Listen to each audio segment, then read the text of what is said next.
If you want to see the larger of these two devices go head to head, we did do a quick look of that over at Tab Times, and a more comprehensive overview of the two will be done here at Android Authority sometime soon. The story in design is actually pretty simple. If you're familiar with the previous editions of these phones, you know exactly what to expect this year. The Galaxy S7 continues the dual glass and metal frame design from the Galaxy S6, with all of the different elements exactly where you would expect them to be. There is now a curve on the back that makes it more accessible and probably one of the easier to use devices in the Android camp. And even though it uses micro USB, which dates it, it still provides fast charging and pretty much everything you would need from a micro USB powered phone.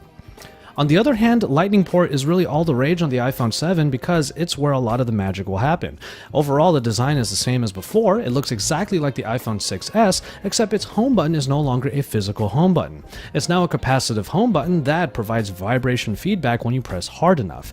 It's not that bad, and even though it's a little bit weird to get used to at first, the main problem that we have with it is that it's hard to feel that vibration when the phone is lying on a table. But back to the Lightning port, this is where even the audio is going to come because there's no longer a headphone jack. This will be a controversial topic for many, and we already had to contend with it ourselves. During a phone call, I wanted to use headphones during it, and I needed to fiddle around and find my Lightning adapter just to use my headphones during the voice call.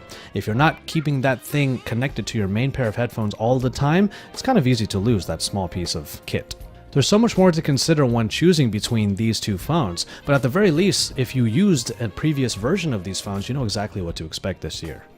A bigger display in the Galaxy S7 is not all that it has over the display of the iPhone. Now, Android tends to trump Apple when it comes to their display technologies, and right now you have a Quad HD Super AMOLED display on the Galaxy S7 that is leaps and bounds over that of the 1334 by 750 resolution IPS display on the iPhone. Now, the difference in quality is actually not all that different, considering that the pixel density gets better with the smaller 4.7-inch display of the iPhone. Now, you're going to get work and play done pretty well on both of these, but there are some extra features underneath the surface. The slightly warmer Super AMOLED display also takes advantage of that technology by having an always-on display. On the other hand, the iPhone has Force Touch, essentially pressure sensitivity that when pressed hard enough provides even more shortcuts for applications or turns on the live video from various photos in gallery. We'll give one more nod to the iPhone for its ease of use, mostly because of its display size, but the spec hungry will definitely go for the Galaxy S7 because of its bigger and higher resolution display. Now, performance is actually tough to gauge in a battle between Android and iOS because they require very different specifications. The Apple A10 with 2GB of RAM goes up against the Snapdragon 820 and 4GB of RAM in the Galaxy S7. Now, in the Galaxy S7, this is exactly what you would want out of a flagship device, and it performs as such. Very smooth interfaces, very easy to use applications, and high-powered applications like Mobius Final Fantasy work really well on there, but it also works really well on the iPhone, where we were able to play Mobius Final Fantasy for quite a while.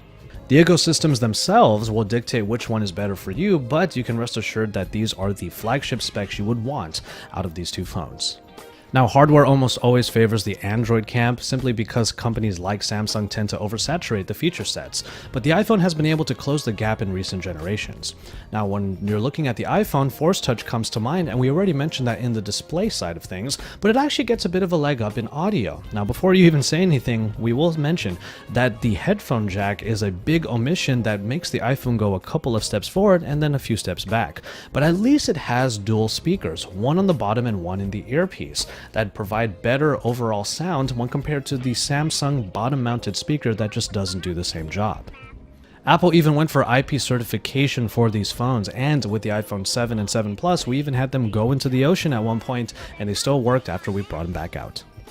Battery life, unsurprisingly, is fairly standard for both of these devices. The Galaxy S7, being the smaller of the two, will have basically a day to a day and a half in its battery life, and we found that to be the case even months later. However, it does have wireless charging built in and has fast charging in that micro USB port, so power is never really that far off. The same can somewhat be said for the iPhone, which doesn't necessarily have fast charging, but its smaller 1960 mAh battery does charge up fairly quickly.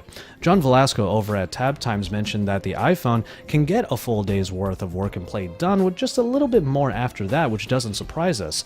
And it also wouldn't surprise us if any iPhone 7 users were looking for chargers before bedtime.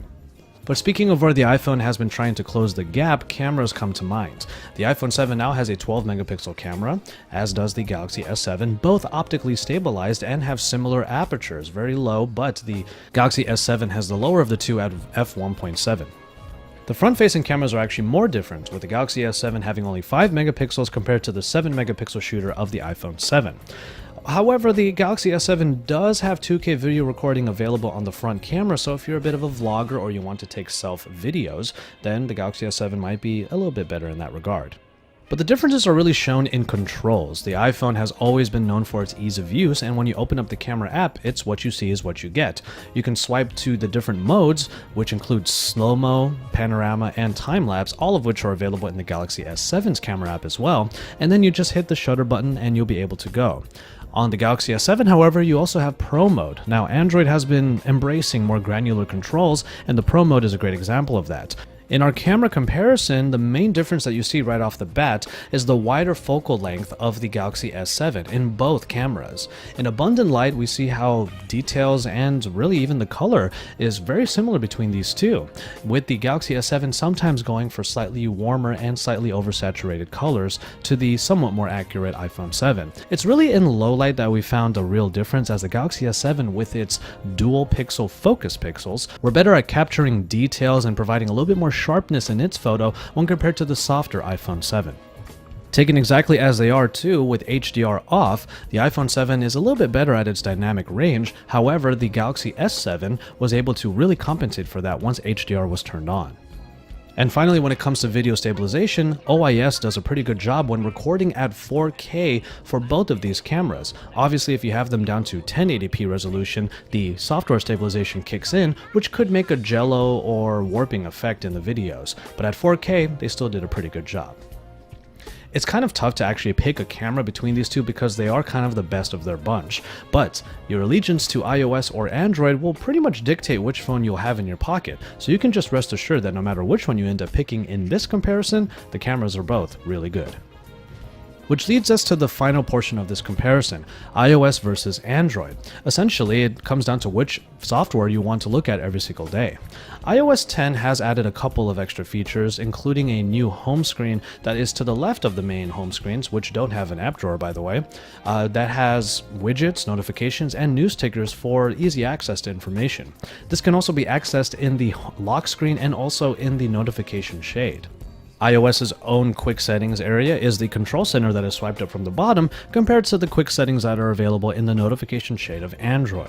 Which brings us to Android, which on the other hand changes drastically depending on what company or phone you're using.